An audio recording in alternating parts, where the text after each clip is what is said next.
Welcome to the Confidence Through Health podcast. My name is Jerry Snyder. As a health, wellness, and sports performance coach, my goal each week is to bring you experts to help you take control of your health and build your self-confidence. Thanks for including me today on your journey to better health. I'd like to thank our sponsor for this episode, All In Health and Wellness. If you're looking for a health coach, you're looking for a sports performance coach, you're looking for nutrition guidance, like for instance, a meal-by-meal plan that will help you understand how to eat. It will teach you how to eat, and it will give your body, your cells, the proper nutrition to feel great and be able to perform at your best, not just physically, but also emotionally and mentally. If you're looking for those things, you're looking for the key to improve your sports performance, both from a nutrition standpoint and an exercise physical standpoint and a mental standpoint as you approach your athletic event. All In Health and Wellness is able to help in these areas. Go to allinhealthandwellness.com and you'll find the contact information for how to get in touch with them and get started on the plan that will improve your life. All right. So Dre, I want to thank you for being a guest on the Confidence Through Health podcast. Oh, thank you for having me on. I'm excited to be here, Jerry. So I want to make sure our listeners know that you're not necessarily a health expert in, like, we're going to dig into like cell nutrition and that kind of stuff. But what you bring to the table, as I was talking about before we got on camera, is the stuff that if people just find the thing that works for them and follows the plan, they're going to get the end result they want. It's a matter of following those steps that you've defined for people in the career world and the athletic world that work, and they translate to every aspect of our lives, right? Yes, 100%, because the principles that help a person get to the top or get to their best self, let's say when it comes to the health aspect, those same principles, which are universal, those apply if you're trying to be a great athlete playing a sport, or if you're trying to be great running a business, or you're trying to be great in a career. The principles are universal. It doesn't matter where you apply them, they always work. Right. And that's a big step that I think a lot of people, miss. And so to get into your background a little bit, because I think that'll help tell the story of how this all works and how it can translate to your health. Mm-hmm. For somebody that's out there that's just like, I'm overweight. I don't know how to stop the cravings. I don't know how to stop all these things. Mm-hmm. Like having that end goal is great, because you were a basketball player. You had that end goal of being a professional. But how many probably millions of people that have that end goal, right? And so if you make it, like, so right. What did you find out that, like, along the way that said, okay, this is how you put this together to make it to where I want to be? Well, of course, in the sports world, of course, you got to have the performance aspect. You actually have to have there's a baseline of game that you have to be able to make it as a pro athlete, or even to be eligible to make it in any sport, football, basketball, baseball, whatever. There's a baseline level of ability, and you also can combine that with a baseline level of talent or gifts or physical tools you have to have. If you don't have it, if you're 5'5", doesn't matter how good you are, you're probably not going to get a shot in the basketball space, let's just say, because height is a part of the mix. Right. So of course you got to have a performance aspect. And then once you have a performance aspect in place, what most of us aim for, Jerry, hopefully, is that we can just be good enough in performance alone that we will get found, discovered, et cetera, and then we get our opportunity. Right. But if that doesn't happen that way, it happens for a certain percentage, like the very top. Sure. Then for everyone else, like the people who kind of fill out the rosters, the people who are not household names, and this happens in most team sports, also in individual sports as well. We think golf, tennis, you got the people that everybody knows, even if you don't follow the sport. But then you got a bunch of people who are pro, but you wouldn't know they were pro unless they told you, right? Or unless you're an active follower. Those people, there's, let's just say if there are 500 people who fill out those spots, there are about 5,000 who could fill those spots. Sure. So only 500 out of 5,000 make it. So what's the difference between those people? It could be several things. And what I like to tell people, even people who are coached, so I mostly work with entrepreneurs, it's your strategy, is your system, and is the politics. Those three things. So the strategy is just your plan of action. What are you planning on doing to make yourself stand out from the other 5,000 who want that spot? Right. What is the system? What can you do consistently that will get you in position to get that outcome? And then the politics is about, who do you know, who knows you, and how can you leverage the people that you know in order to get to where you want to get to? And all of those things matter in every aspect of life. And they do, and it's because if you don't, you can have all the good intentions in the world, but Hmm. if it and whether you have talent or not, and you can have the best work ethic in the world, Hmm. but if you don't have the right system and putting the right steps in place in order, or know somebody who can help you along the way to take maybe some of those steps out of the out of the process, like it becomes very much a frustrating circle that you just started, like you just keep going around and around and around and you can't get to that next step because Right. you can't see it, Hmm. and that's I think that happens in so many areas of life, and I think that's why so many people are frustrated, right? It's like because we get to this point where we're just like it should all fall in place. What am I missing?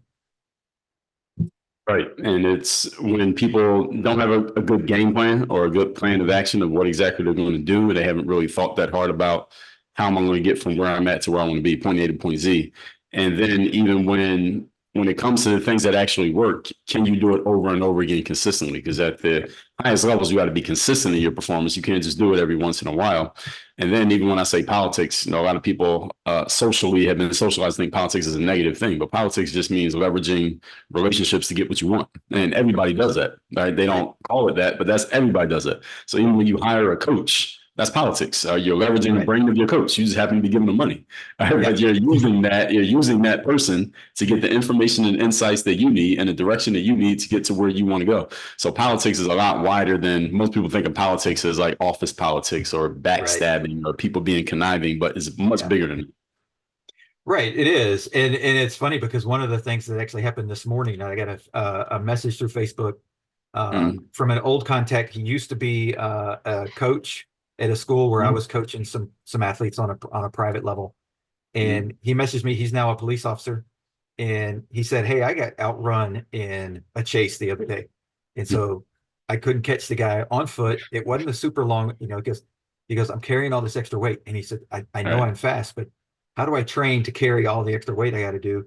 And he's messaging me this, and that's that relationship right there. He's like, I haven't talked to him in probably 3 years, and Mm-hmm. he's going, "Who's the guy I know that can help me get to where I need to be?" Like, Right. and so like I shoot him a couple ideas. I'm like, try this. If it doesn't work, maybe we can work something out where I can help you on an individual basis. But like that's the kind of thing you're talking about, right? Is like, who do That's you right. know that can fill in the gap that can get me to where I need to be?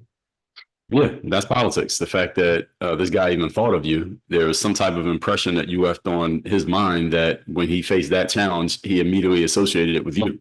So Right. that's connected to your brand is whatever thought that you left in his mind that made him think when he needed to get in shape, you were the first person he thought of, or Yep. he's one of the people he thought of. So yes, absolutely.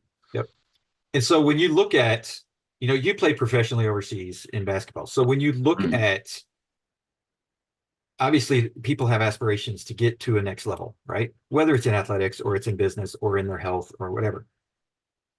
What did you see along the way that's like, oh, when I got to this, like I jumped from college to the professional, like, oh wow, everybody's now doing all these things. I have to expand my plan or create some, like, because it's not the same thing that got you there is not going to get you to the next level, right? Hmm. Yeah, so well, the first thing is I played Division III college basketball. So a lot of some people who know the sports world, Division III is the third tier. Most of your pro Right. athletes come from the Division I level. So playing at the D3 level, most of my peers, whether they be my teammates or even the teams we played against, most of these guys were not ambitious about playing professional basketball. They were just playing college because they could, but they Right. weren't thinking I'm going to go to the next level.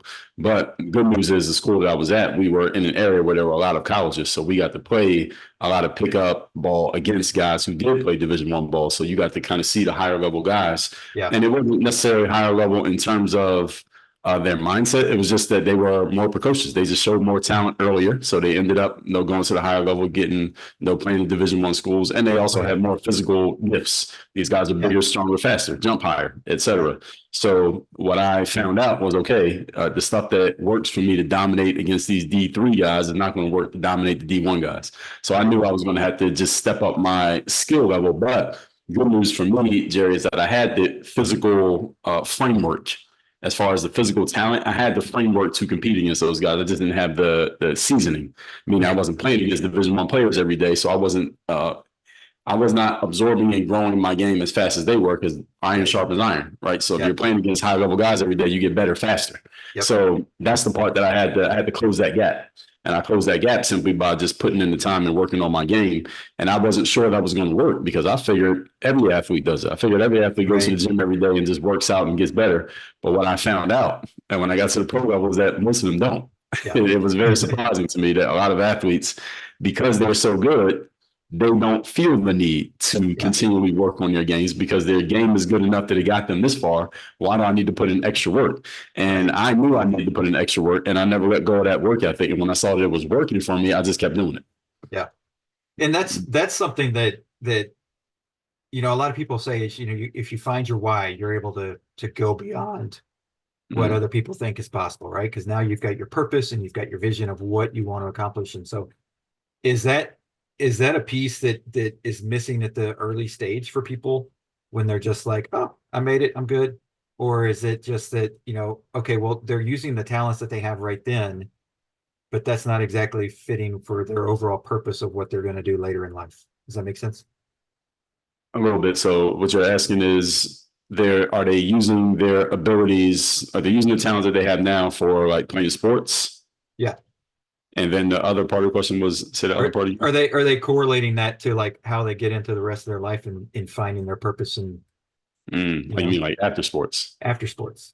Yeah. So it's an interesting question because athletes go all different directions after sports. So you have some athletes who they get older, but they keep being involved in a sport. So you might see them playing in a 40 and over league basketball somewhere, or they go into maybe becoming a coach or a trainer or an analyst. I know a lot of basketball players went that route. They became coaches, trainers, analysts after basketball. I always knew I wanted to do something outside of the realm of sports because my mind was always on business even before I got into playing pro ball. I just got introduced to it back when I was in college.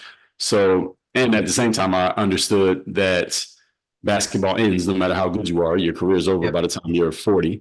And because I came from a Division III college, Jerry, it was no guarantee I was going to have a career. So I was always thinking, all right, what if this doesn't work? What if this doesn't happen at all? Or what am I going to do? So I had all those things on my mind the whole time, whereas a lot of athletes, especially if they're really good from a very young age, they don't even consider those things because they're like, well, I'm so good, I'm just going to keep moving up. I'll just keep ascending. So what happens to a lot of athletes is that the day after it's over, whenever that happens to me, they wake up and realize, oh, I had to figure out what to do. So they're kind of starting at zero, where I wasn't starting at zero. I was already kind of building the pieces that became what I do now while I was still playing. Right. And so the reason I ask that is because I think that correlates to people that get a diagnosis for a chronic disease or something. It's like, because I'm just going to live my life. I'm doing it. Everything's great. And then they go to the doctor and the doctor says, oh, you've got cancer, or you've got diabetes, or you've got, high blood pressure. You got to be on this medication the rest of your life, is what, they automatically start thinking. And it's like, there's ways you can take control of that and go a different direction and regain that health back. And, and I talk to people all the time about how to do those things. But a big piece that's missing is they go, okay, well, all these steps, but like, do you have the discipline to be able to follow through with that, right? Correct. Exactly. So telling people, and this is actually a big thing that comes up even working with entrepreneurs. It works the same thing in health, or the same thing as someone just trying to stay alive, is that many times people are not getting the outcome that they want, and they say, well, I just need someone to tell me what to do. Just need someone to give me the steps. If someone just give me the how-to or the information, then I'll be fine. When that's nonsense. Like, we got more access to information today than people 40, 50 years ago had their entire lives. And we have it at our fingertips, and it's virtually free. So nobody is short on information. There's not the problem. Nobody's problem is a lack of information. What people's issue is a lack of they don't have the right mentality to implement the information, because I tell people this all the time. I can tell you exactly what to do, but if you don't have the right mindset to absorb it, you're not going to do it. Even if I tell you exactly what to do, because you're not ready to do it, because mentally you're not there yet. And that's why we always say mindset's the foundation. It's the foundation of anything that you do, is the foundation of anything that you don't do. Because when you get your mind in the right state, then you're ready to apply that information. But if your mind's in the wrong state, I can give you all the information, you won't use it. Right. No, I tell people that all the time when it comes to like nutrition. People ask me like, oh, well, can you just teach me how to eat right? I'm like, I can create you a meal plan. Exactly. That'll be 100% spot on. You can start it tomorrow. Right. Perfect. and you're not going to be able to deal with it because you don't have the right, you don't have the right Exactly. You're not mindset, there mentality. mentally. You're not there to be Exactly. able to say, okay, I'm going to take these steps. I'm going to be disciplined enough to follow through because I know this is going to lead me to where I want to be. But that Mhm. timeline is different for everybody, right? And Right. that's one And of the things that, like when I started my business, and it was one of the first things that I was like, oh, I'm competing against Gold's Gym, and I'm competing against, all these. And I'm like, no, I'm not. I'm like, I'm competing about what I did yesterday, right. right? And it's like, am I disciplined enough to follow through on the steps that got me to where I was yesterday and got me to where I want to be in the future, whenever that is, And so it's Right. like, I think sometimes taking that timeline in sort of throwing it out the window. Yeah, you want to have goals, you want to have steps that you want to achieve at a certain thing, but breaking it down to that step by step, day by day, right? Mhm. That's a Exactly. much bigger thing to do than to go put the big goal on the wall and just like stare at it. I'm gonna get to it one day. Right. And this is why it's the paradox is people need the mindset more than they need the how to. But most people think they need the how to more than they need the mindset because you can't see your mindset. You can't measure it. You Yep. can't count it. And you can't look at yours and compare it to somebody else's because you can't see it. You can see someone else's body. You can see, their car. You can see their fitness. You can see what they're doing in business, or at least what they're showing you on social media. Right. And the mindset is the most important part because it controls what ends up manifesting physically. Mm-hmm. And many people don't value the mindset because, again, since you can't hold it, people don't, it's hard to put a price tag on it, so to Right. speak. So then people don't really value it. They just want you to tell them what to do. And then you give them the access, you give them all the information, which we all have access to via Google or, Chat GPT. And then people don't use it. They Yep. don't use it because it's so available that they don't use it because they don't value it because they didn't have to give Yep. up anything to get it. So Right. that becomes the paradox of the whole situation. So Yeah. that's why the emotion and the mindset is the starting point, and then all the information can matter. But you also got to know which information you need because there's so much information you don't know which one to look for. Right. Well, and Yeah, so the key piece I want to make sure I want to dive into this a little bit because you said it, and I so believe in this in every aspect of our lives, is that the mindset controls what manifests. that's right. Like, and this is key as an athlete. If you're taught well by a good coach early enough, or at some point during they teach you about, you have to envision this happening, right? You need to Mm-hmm. envision the shot going in the goal. You need to envision yourself winning the race. You need to envision this, and like, and I think some people on the outside that don't really have that are never really taught how to do that, just go, okay, yeah, I mean, I want to win. Everybody wants to win, or like, yeah, of course I want to make the shot. But taking that step back and going, no, I can see it happening. I can see the ball going into the hoop. I can see my hands making the shot. I can see all those things happening, right? And I'm sure you've had to do that Mm-hmm. multiple times throughout your career in different situations. And and and I do that when I do a race, especially on a track. If you watch me before a race, it's funny because I'll close my eyes and I'll actually start turning my head, and that's like I'm running the race in my head, like, okay, I'm going to turn here, I'm going to be in it, right? And it's like being able to translate that vision and mindset into what actually happens. And it may not always happen, but I tell my athletes a lot of times, like, if you can't see yourself winning the race, you're not going to win the race.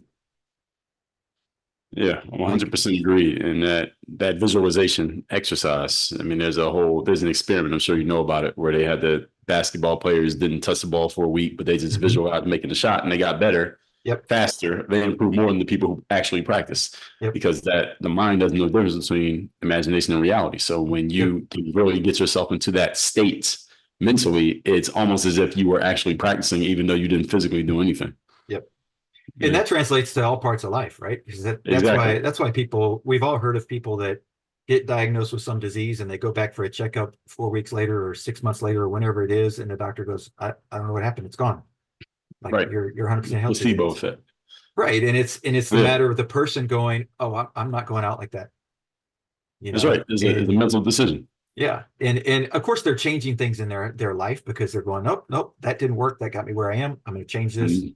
right? Whether it's their health or their exercise or whatever they're doing. And that translates to the business world, Oh right? yes, You 100%. you get you get a bad report from your CPA or your bookkeeper on like hey, the numbers didn't work out this time or whatever. And it's like, you could go and say, oh, well, I mean, statistics say, what, 80% of businesses fail in the first 5 years. I guess I'm just going to be one of those businesses. Or Right. you can flip it and go, no, what do we have to change? 100%. And mind, again, as you just emphasized, you brought up, the mind creates everything that ends up manifesting. It just starts in the mind. And the challenge that people have, Jerry, is that most people logically will accept this, what they're hearing. Like, okay, all right, if I think positive, I get positive, think negative, get negative. The problem for most people is that they're inconsistent. Yeah. So they will think positive or they're listening to this episode and they're like, okay, I'm gonna think positive because I heard Jerry and Dre talk about that. So they think positive for about 30 minutes. And then Right. something happens and they start thinking negative again. And Yeah. then they remember and they think positive again. Then they go negative. So it's up and down, up and down. And then their results look just like that. Up and Yeah. down, up and down. It's inconsistent because their mind is inconsistent. So if you can hold your mind in a certain space for a long enough period of time, then the results will start to manifest, but it's not immediate. It's not like think positive for 1 minute and then minute two, everything great starts happening. Right. You got to hold it for long enough to kind of rinse the nonsense out, the garbage out, so that only the good stuff can be in there. So what I tell people, Jerry, is to try to go, I call it the 48-hour experiment. See if you can go 48 hours straight without one of those negative thoughts. And most people can't even go a day, let alone Right. 2 days. Can't even go an Right. hour, let alone a whole day. So that's Yeah. the challenge. But that's Yeah. why I always preach mental conditioning. So you have to be giving yourself material every day consistently so that you kind of develop the conditioning for it. Same way you're conditioned to run. Right. You can't just get out of bed and do that without practicing. Like you Yep. practice all the time. So then when it comes to the race, it's easy because you already did it. It's the same thing with the way we think. Yep. And then once you get that, I mean, in this, I know this because that's the whole reason I named the podcast the way it is, because if you get healthy, you gain a confidence level that a lot of people just can't reach. I mean, Mhm. since they can't reach, they can reach it. They just they don't achieve it for Right. whatever reason, right? They hold themselves back, just like you said, from a mindset standpoint. But that discipline to stick to the steps, which yes, can be boring, right? Like that can be boring Mhm. to go like, nope, Absolutely. I'm seeing all these other people doing all these things. Nope, I'm Mhm. going to stick to these steps. But over time, that builds a confidence that I can achieve these things because you knock off little bitty steps, little bitty, landmarks along the way that you're like, oh, Right. nope, I got that one done. I got that one done. And Yep. so that confidence level, then you become the person, that can walk out on the basketball court and go like, oh yeah, there's 2 seconds left. We're down two. I got to shoot 2 free throws to tie the game. Crowd's going crazy because we're in an away game. No big deal. I got this. Right. Whereas And most people would go like, don't put me in that situation. yeah, exactly. So because they haven't done either the mental work or the physical work, so they don't want to be in Right. the situation. So I always tell people discipline creates confidence. So when Yeah. you're consistently disciplined, then you have earned the right to be more confident. Yeah. And dealing with the monotony and the tedium and the routine of discipline is what affords you the right to be more confident Yeah. because discipline is a hallmark. If someone asks me what's the most important attribute or asset to do what you do, and answer is always discipline because that's the one thing, first of all, by the law of contrast, most people don't have discipline, even though a lot of people have talent and potential. They don't have discipline, so they don't get to get the most out of themselves. And that consistency is really what people want in Yeah. life, period. So if you're in business, you're any type of professional, most important thing people want from you is consistency. They just want to know what they're going to get. Right. It's not even that you have to be that good. It's just you got to be steady and people have to know what they're Right. going to get from you and they'll be willing to pay for it. Right. Well, and Right. that's 100%. I think that because like you said, the information's out there, Mhm. right? Like there's so much information out there, whether it's about how to be an entrepreneur, how to grow your business, how to do your taxes, how to be healthy, how to create a new nutrition plan. Like all that information's out there. Right. And so it's a matter of like who, like you said before, like who do you bring alongside the politics? Who do you have alongside you that can help mentor you through the steps that we all know there's hard steps along any process, Mhm. right? Because otherwise we'd all do everything and be great at it, right? So Right. there's hard steps along every process, and it's like so many people get to that first hard step, and because they haven't been doing the discipline of all the little things, they don't have the confidence level to go, oh, I can get past this. Right. I agree. And because they haven't done the work, I mean, if you haven't done the work, then you have no reason to expect that you'll be able to perform. So Right. you got to do the work first. Right. And when you put the work in, discipline, then you earn the right to believe in your ability to do a thing, which is the definition of confidence. So Right. it comes from the fact that you've consistently done that work. And the interesting thing is, Jerry, everyone understands this logically. It's just that, again, until people emotionally accept it, Mhm. they will never move themselves to action, even though they have all the, quote unquote, information that they would need to at least get Right. started. Right.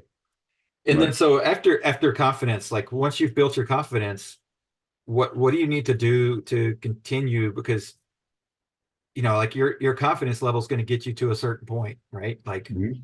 but then you got to go like, okay, well, if I'm going to step to the next level, if you're a business person and let's say you've reached, 500,000 in revenue and your Mhm. goal is to get to 1 million, that's you've just, okay, I'm going to double what I've done. Like, what's my confidence level to say I'm going to get to that point or to 2 million, right? Like, Well, because now you're in a different ballgame. mhm. Well, the first thing is figuring out what are the pieces that help you get to where you're at, because some of those you can take with you. You can bring them with you to the next level. Not everything, but at least some of them. Some of them you'll be able to continue on. Right. The next thing is really just asking yourself higher quality questions. And sometimes that requires you to get those higher quality questions from someone outside of yourself, Right. because your way of thinking got you to this point. Let's just say $500,000, as you said. But if you want to get to 2 million, well, there's a different set of questions you have to ask and a different way of thinking that you're going to Mhm. need in order to get from the level you're at to the level that you want to be at. So there are some Right. pieces that got you to 500,000 that you're going to leave behind, and there are some pieces that can continue to come with you. But again, you have to be very discerning in deciding which is which Right. pieces do we drop, which pieces do we take with us. And again, you can tap into the brains of other people so that you don't have to go through the trial and error period of trying to figure it out on your own, because Right. time is the most valuable resource that we have. So if you're using time to figure things out, that's the most inefficient way to do things, when instead you Yeah. should utilize your other resources, such as your money, to tap into people and things that know stuff that we don't know, or at least introduce us to stuff that maybe we weren't considering. And then we can be more effective and more efficient in getting to our outcomes. Right. And a lot of times that there's two pieces that have to go with that. And I see this a Right. lot of times with people that struggle with their health is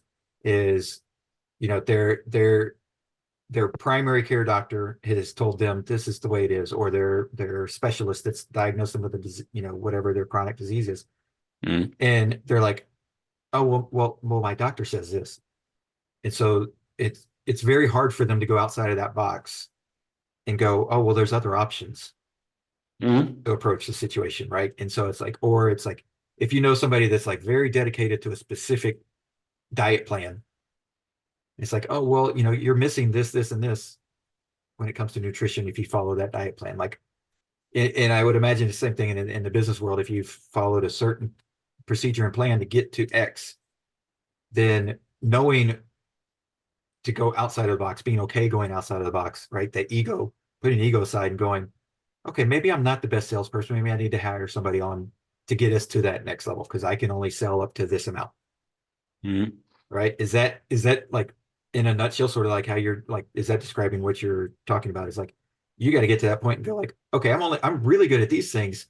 Who can I bring alongside that's also really good at those things and take those off my plate so I can silo into what I'm really good at? Jerry, what I tell people is that most human beings are excellent, like professional level, at maybe three things. Most Oh people yeah, only two things, and a lot of people only one thing. yeah, And that's your zone of genius. Those one, two, or three things that you're amazing at, things that you could do mhm, as a full-time job and make a full-time living from.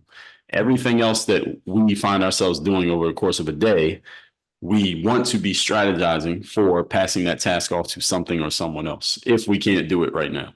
right, So anything I'm doing that is outside of speaking to an audience, like I'm doing now, talking to mhm, somebody one-on-one, such as a coaching call or writing, I should not be doing. So yeah, any of those things, other things that I do in my work over the course of a day, I'm strategizing for when I can pass that task off to some software or to a person so that I right, can focus on what I do best. Like I should be doing this all day, right, but I'm not doing it all day yet. But as we get more things in place, then I want to be doing more of this so I can stay in my zone of genius, because that's where I'm best. right. And so is Mhm. that zone of genius, is that something that like is automatically like, oh, you automatically know that, or is that something that you develop over time? No, you develop. to figure, yeah, you develop it over time to figure it out, right? Because so it's the Yeah. discipline and it's the confidence and it's doing all those things. And so if it's one of those things that you're like, man, I hate doing these tasks. I know I have to Right. do them, but I And hate doing them, right? that's something you shouldn't be doing. Right. Right. So those are the ones. And so there's a couple of different things to say here. So number one, you develop the zone of genius over time because you had to, first of all, figure out what you're actually good at. Mhm. Then you got to figure out, because you can be good at something but not like it. So I'm Right. good at putting leads in the CRM, but that doesn't mean I should be doing it. Right. I don't like doing it, even though I can.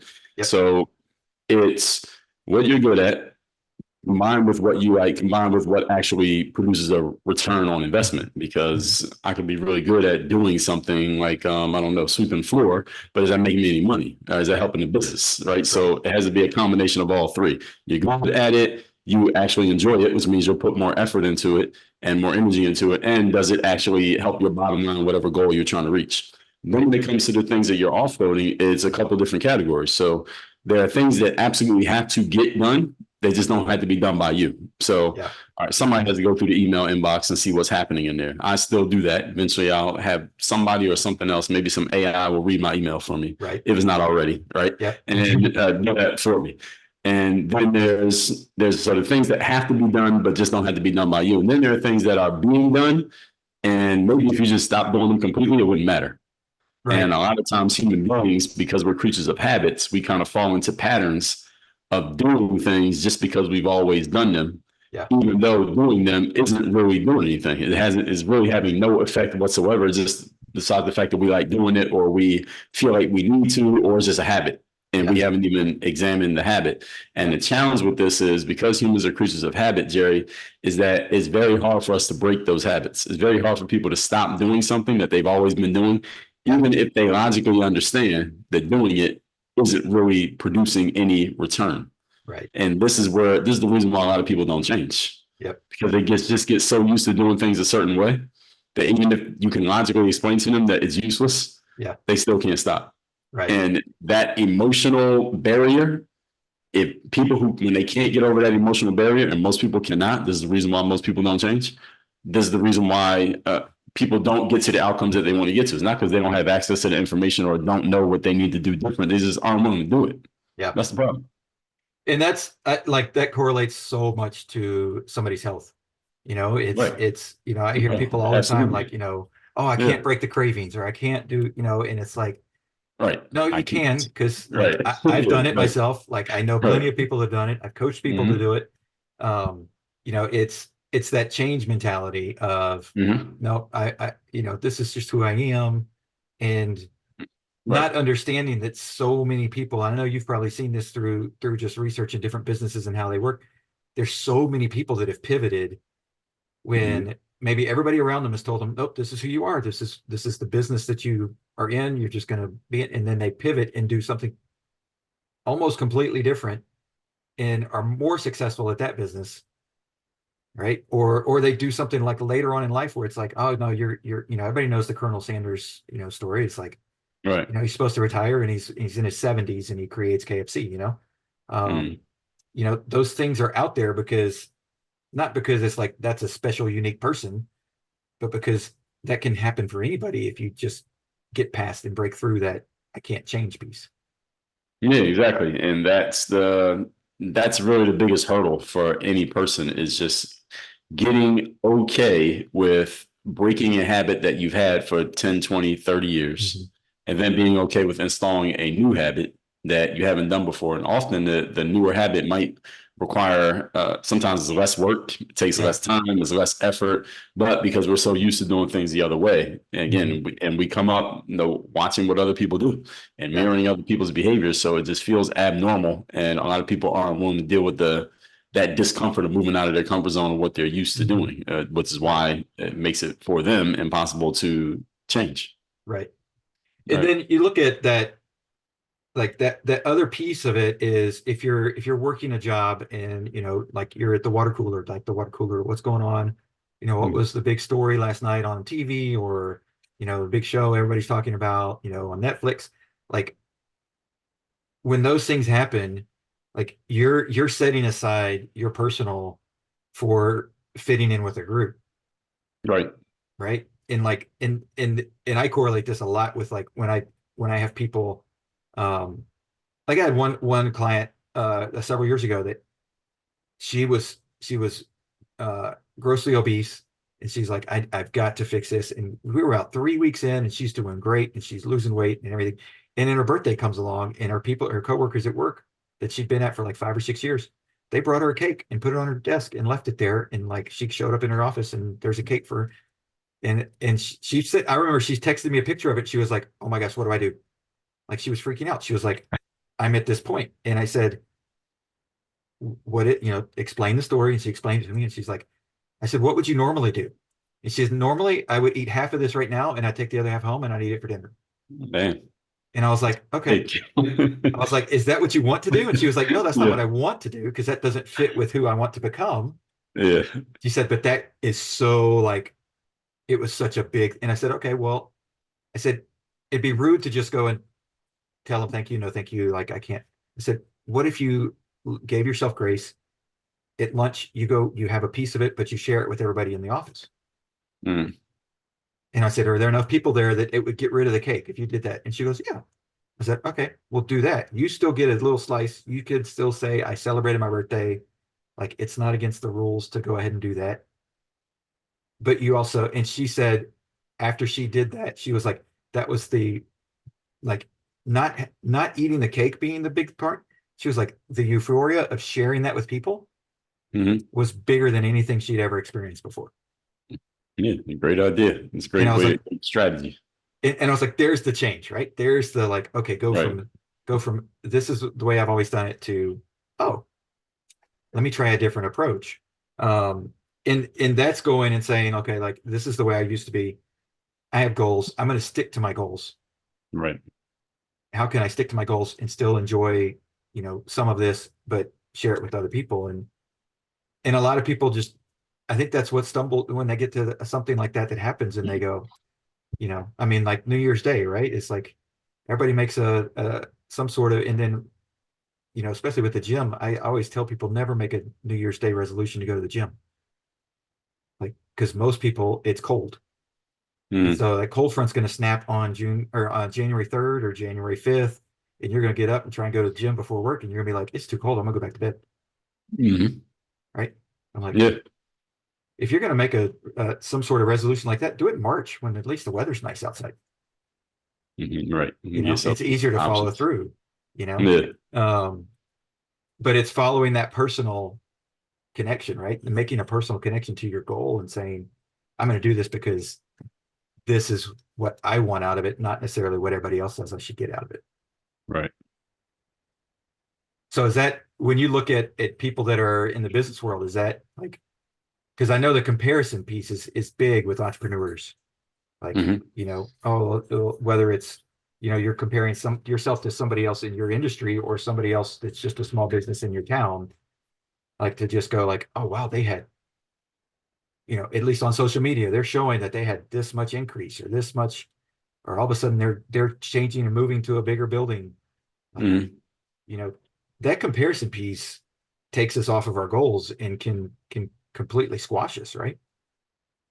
Oh, yeah, absolutely. Because first of all, you take your eye off the ball. When you're comparing yourself Mhm. to somebody else, you're looking at what they're doing and relative to what you're doing. So you're not focusing on whatever the task at hand was, which probably wasn't watching that person. Right. Secondly, you have the compare and despair dynamic, which is if you compare yourself to enough people, eventually you're going to come across someone who's outdoing you so much that you start to feel like Right. you are just inadequate and not good enough.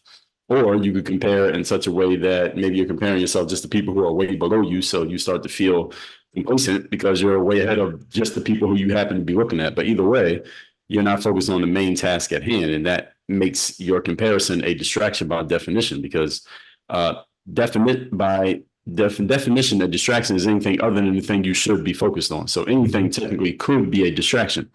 It's Right. all relative to where is the focus supposed to be.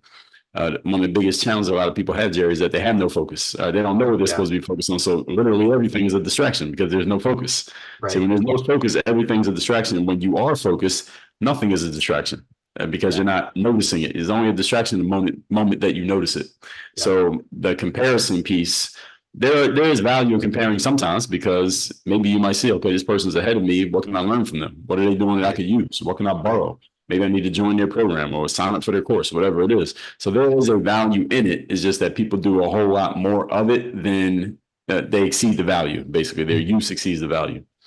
Well, because they're comparing themselves to the wrong piece of the puzzle from what the Correct. other person's doing, right? They're not comparing Right. their routine or their plan to the other person's plan.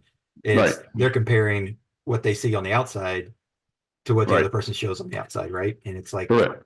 and that's And why it's when somebody Elon Musk a couple of years ago, I remember it came out that he was talking about, like, oh, I only sleep 4 hours a night. And so there was this big push around people around that I know. They were try to like, sleep 4 hours. oh, I don't have to sleep. I can get up and get more done and get more done. And then they start seeing their productivity go drop, drop, drop because Right. like it takes a special person to be able to do that. But it's also when you look at somebody that's got all the resources that they have, Mhm. right? It's like, okay, well, if you're comparing yourself to that, like you got to also compare, do you have the resources to take all those other things off your plate that Right. you need energy and motivation to be able to do that he's got other people doing? Right. And a few things. Number one, who knows if he was telling the truth if he actually sleeps Well, 4 hours a night? that's true. That's true. Yeah, most humans need at least 7 hours a night Yep. consistently to Yep. function. Second thing is, like you said, Elon Musk is getting things done technically, but because he has people on his team, they're doing stuff, and he just gets the credit because he's the guy, Right. right? Yep. So Yep. things are getting done on his behalf, even if he didn't come to work. Things are still getting done Right. that he gets credit for because he's the guy on top. Yep. And whereas if the person comparing themselves to him is by themselves with one employee, well, nothing happens unless you go to work. So Right. you're running, yeah, the race that he's running, the race that you're running, not the same race, Yep. Yep. right? Yep. And that's a key piece. Like also from the athletic standpoint, is like I deal with a lot of high school athletes. Mm-hmm. I mean, I have athletes of all level, but a lot of them are high school athletes and trying to help them get to college. Mm-hmm. And and so they'll compete, they'll do their thing, and then they'll see somebody else that they think they're better than, who maybe gets an offer to go to a school or something. And I'm Right. like, oh, that like your plan is still going to happen. We're going to follow these steps. It's proven it's going to work because I've had other people that have done it. Like, and you can still get to the results that you want. Like Mm-hmm. if we find the right coach for you at the next level, right? And so a lot of times I think people miss some of those steps because they just see what happened at the end result. I see this all the time with Right. people that go on a diet and, oh, my friend tried this diet, so I'm going to try it because they lost X amount of weight. Mm-hmm. And then they don't have success with it. And they're just like, what did I do wrong? I failed. Okay, I'm not going to try to help that anymore because maybe it's just me. I can't do it. And it's like, no, it just didn't fit for you. Right. So Right. we all got to find you got to find your niche. You got to get in Right. where you fit in, find what works for you because it's not the same. Again, there are principles that apply everywhere, but then there are strategies that are interchangeable. And then of course, tactics are interchangeable. So it's kind of a big mix, like a big puzzle that you got to put together in terms of Mhm. what's going to work and what's not. And you can take shortcuts by tapping into other people's brains. And Yep. at the same time, there are pieces that you have to figure out what makes the most sense for you. So it's all of those together. Yep. Yeah. And one of the things that I did when I first started as an entrepreneur was like, I was just like, okay, I can't afford a coach right now because I'm just starting out. Mhm. Um, but I was like, okay, I can listen to podcasts and I can read books, Yeah. right? And I can get books from the library, so they're free. Like, and Right. and most podcasts are free. So it's like I can get all this information for free. And I've read close to 200 books over the last 7 years. And so it's like now it's like, okay, well, I'll read this book to get their input. I might get one thing out of it. I'll read another book. I might get 20 things out of it. You know, it's understanding and going, okay, not everything out there is for me, Mm. right? And that I think that piece comes with going through the processes. Once you know your process, then you can start to figure out what's for you and what's not for you. Exactly. That's right. So once you know the pieces that are not going to move, then you can play around with the moving pieces. Right. And I think Right. that's a big piece when it comes to entrepreneurs, because I see a lot of entrepreneurs that are just like, well, I need an extra $2,000 a month. I'm going to throw my hat Right. into this industry or this ring or this. And it's like, whoa, whoa, whoa, like you said before, like become really, really good at one thing Right. And then people are going to go, it may take a little longer than you want sometimes, but you become Hmm. really, really good at one thing, you're going to rise to the top. Right. And you can also learn how, say, let's just say someone needed the money and they need it this month. You can learn how can I best maximize my ROI from the thing that I am focused on. Because often when people are jumping from one thing to another, they haven't even gotten all the potential out of the first thing. Right. But because they don't know what they don't know how to get more potential out of the first thing. So Right. this is why you want to be, I call it being outside, Mhm. metaphorically, which means tapping into what other people are sharing. And you just mentioned it. Books are virtually free. At the most, it'll cost you $20. And then you Right. got podcasts, you got YouTube. This stuff doesn't cost money. It just costs time and attention.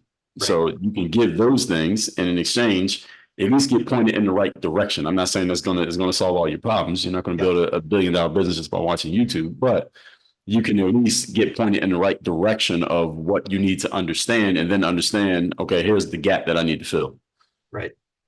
Right. And that's one of the biggest pieces that, and like you said, like you said with the athletics and seeing basketball players, it's like you see you see athletes that go to like whether it's the college level or semi-pro level or like whatever level they get to, they get there based on talent alone, right? And it's like, Mm-hmm. and I've heard this from other coaches, like, okay, a lot of coaches that recruit my athletes, one of the first questions they ask, other than academics, right? Are they smart enough to get into the school?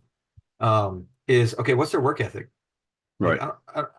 I don't care about like because a lot of college coaches will go, if they can work hard, I can fit them in my system. I can make them the athlete I want to make them into. Right? I can make them better if they're willing to do the work. Mm. And I think that's the piece that I think oftentimes we got to go back to is like talent's going to do so much, and that's great. But if you do the work, you might find that extra $2,000 a month and find it quickly. Yes, that's correct. And asking the right questions of the right Mhm. people. The opportunity is there. It's just a lot of times people don't see it. So it's missed opportunity because you don't even know that you missed it. Right. Right. Yep. So work your game. That's Work on your game. work on your game. Yeah, Yeah. okay, work on your game. That's the is that would you call it your brand? Is that what that's Yeah, what you've built, right? that's the philosophy, that's the brand, that's the Right. everything. Yeah, the big Okay. umbrella. Okay. Yes. And so how can people connect with that? Can people get information from you to be able to say, okay, I I know I'm stuck in this area. I need to Mhm. be able to know like, okay, what's my next step? How do I get in touch with Dre to be able to move forward? Well, I got a solo show that comes out every day. It is literally called Work on Your Game. So you can find it wherever you're consuming this. You can find that Right. show. Okay. And that's been coming out every day since 2016. So we got almost 3,000 episodes. And Nice. then Work on Your Game University. That's our main focus right now. That's where we do all our coaching. If you'd like to have me as a direct coach or get into any of our programs, you just go to workonyourgameuniversity.com. Awesome. And you've written how many books? Technically 35, but who's counting? Okay, nice. Yeah. Um, no, and that's all, and I'm assuming those are on the website, but those are also Yeah, you can like find through those. Once you get on Amazon that, or yeah, once you get on that email list, I can tell people about one book that I give them a free copy of. Can I share yeah, that? yeah, go ahead. Yeah, so is this on video? Yep. Yeah, so people can get a free copy of this book right here called The Third Day: The Decision That Okay. Separates the Pros from the Amateurs. So this is basically our subtopic about discipline. How do you show up and give your best effort when you least feel like it? Athletes have these days, business people have these days, parents have these days, students, Right. everybody has these days, and we don't really feel like working, but we have to. How do you systematically show up and perform at your best on those days? I give you a free copy of the book. Just go to thirddaybook.com. The book's free. Just Awesome. cover the shipping. We'll send you a copy. Awesome. Um, and that's so true that like, I've experienced that on the athletic side. I've experienced that on the Of entrepreneur course. side, that there's just Of like course. there's days where it's like I know I've got to show up and do these things and I just don't feel like it. And it's not that I'm sick or any of Exactly. this, it's just like, right, I'm maybe It's emotionally down, just like, right, for whatever yeah, reason. Yeah, right. it's just life in you can do everything in the world to prepare yourself Mm, to be 100% every day, and it's just not going to happen, right? yeah. There's no Yeah. perfect scenario for every day to be perfect. But how do you deal with it when that happens? And I love that that's an option that you provide for people because I think that's a big piece, especially when you have more of those days in a row or That's out of a right. grouping of days. It can Yeah, get really whole hard to keep season. going. Yes, exactly. So you gotta have a whole week straight of Yep. what we call the third day. So it really starts with the decision that you're not going to let those days be bad days for you. You're still going to perform on those days, and the decision then leads to the actions, like we already talked about. Yep. And Yeah. that's huge because I think that's a stumbling block for so many people. Um, and then they start to say, oh, well, that door closed, right? Mm, I was like, maybe the door didn't close. It's just an obstacle you've got to figure out how to get over, that's right. Exactly. and so many people give up too early. And I know I've seen this quoted so many different times about like so many people give up the day before that next big thing was going to happen, or Mm, it's like they're so close. They're 90% of the way through that process, and they're like, oh, it's just too hard. I'm gonna give up. And they only had 10% left before they got to the success piece. right. Um, and having the discipline and and having the people around you, right, that are there to say, no, no, no, no, no, keep going. Right. A lot of times that's a piece that may be missing for people is like they don't have the right person around them to go, no, no, no, no, you're so close. I can see it in you. You're so close. Just keep Mm. going. Yeah, and it's the reason why I mentioned relationships and Yep. politics, also known as relationships is a form of politics. So Yep. getting around the right people, getting into whether it's a mastermind group, a community, or just having good friends around you Yep. to kind of help you when you need to be picked up, and then you can help them too when they need it. Yep. Yeah. So Dre, I greatly appreciate it. I think it's been a great conversation and it's going to be helpful for everybody. Is there anything that we haven't touched on that you're like, you know what, if somebody's out there and they're resonating with this, they don't know what to do, they don't know in like what's like one thing that you can say like, okay, stop, take a moment, think about this, and then take on to the next step. The most important thing is that everybody understands that we all have a game. So whether you're an athlete, a student, entrepreneur, we all have a game that we're in. You need to understand the rules of the game and how the game is won. Then you develop your game so you go out there and play. And when you go out there and perform, because we're in a performance-based business, then you want to produce results. You produce results and you get whatever rewards you want. And I think most people want to get the rewards. You just have to understand what's the process that goes into it. So Right. everything that we talk about here, from the discipline to the confidence that leads to the performance, to the results, to the rewards. So it's just following the structure because, again, these are based in universal principles. Doesn't matter where you apply them, they always work. Yep. No, I love that because I think that's true. Is so many people want to be a part of the game, but they don't know the rules of the game that they're in. Right. And so Exactly. that's, they think that they messed up with their performance or their abilities or their talents or something. It's like, no, you just didn't know what you were playing. Right. It wouldn't work no matter what you did. Yep. You just had the wrong formula. Right. Yep. So love it. So thank you again, Dre, for being a guest. It's been great. Well, thank you for having me on, Jerry. I appreciate you sharing your platform. Thanks for checking out the Confidence Through Health podcast. Please subscribe, post a review, share this episode with those you love who need a little extra help with their health journey. Visit allinhealthandwellness.com to learn more about the coaching programs that I provide.